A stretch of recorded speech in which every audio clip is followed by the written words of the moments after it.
भी धन्यवाद। आज आप ए टू जेड की बात कर रहे हैं, एक मिनट, आप ए टू जेड की बात कर रहे हैं ना, ए टू जेड के बीच में एम आता है जिसे मुस्लिम कहते हैं। मुस्लिम नाम उम्मीदवार मुख्यमंत्री डिप्टी सीएम के लिए मुस्लिम की उम्मीदवारी क्यों नहीं घोषित हुई? क्या कुछ तय हुआ आगे? आज 200 जाति बिहार में है, सिर्फ अति पिछड़ा में 132 जाति है और 200 जाति के आसपास बिहार में है लगभग।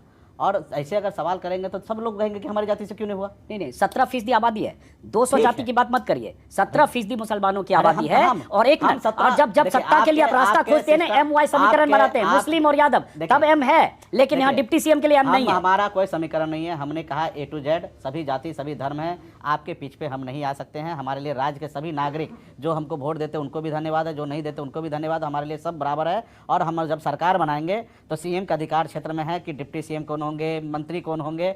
हम पहले सरकार बनाना चाहते हैं और सरकार बनने में जिस चेहरे पे लोगों का भरोसा होगा उस चेहरे को हमने घोषणा किया। जैसे तेजस्वी जी के नाम पे बिहार में एक भरोसा है और उनके नाम पे हम चुनाव लड़ रहे हैं, उसी तरीके से एक अति पिछड़ा समुदाय में जननायक कर्पूरी ठाकुर को विचार को लेके हम आगे बढ़ रहे हैं। और उसी मछुआरा समुदाय सही बात है, एक निषाद का बेटा का अगर हम, क्योंकि हमारी सेपरेट पार्टी है, सही बात है, और हम चाहेंगे कि सरकार में हमारे, जब हम सरकार बनाएंगे तो इस सरकार में हमारी जगह होना चाहिए, हिस्सेदारी होना चाहिए। सही बात है, लेकिन एक पार्ट है। जैसे आपने कहा ना कि आप हमारी पिच पर नहीं आ सकते, तो हम भी आपकी पिच पर नहीं आ सकते। एक पत्रकार के नाते बार बार सवाल पूछेंगे कि एक बड़ी आबादी जो महागठबंधन का सबसे बड़ा वोट बैंक है, उसी पर आपका टेक ऑफ में उनका 17% योगदान है मुस्लिम का, वो आपके महागठबंधन का चेहरा घोषित डिप्टी सीएम क्यों नहीं? ये सवाल बार बार लोग पूछ रहे हैं और ये सवाल आपको परेशान करेगा। लोग नहीं पूछ रहे, भारतीय जनता पार्टी का एजेंडा है जो मैं भारतीय पार्टी का एजेंडा लेकर जनता पार्टी का आया हूं। आप उनके एजेंडा पे बात कर रहे हैं? नो नो नो, बिल्कुल नहीं। मैं कह रहा हूं, क्या एक मल्लाह का बेटा, एक अति पिछड़ा जिसकी 37% आबादी हो, उनका बेटा अगर डिप्टी सीएम का नाम अगर घोषणा होगा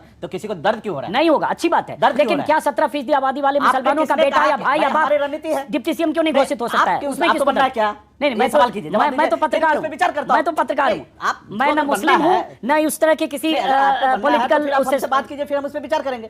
तो सरकार जब हम बनाएंगे तो उसमें हम सबका जगह निश्चित करेंगे, सुनिश्चित करेंगे कि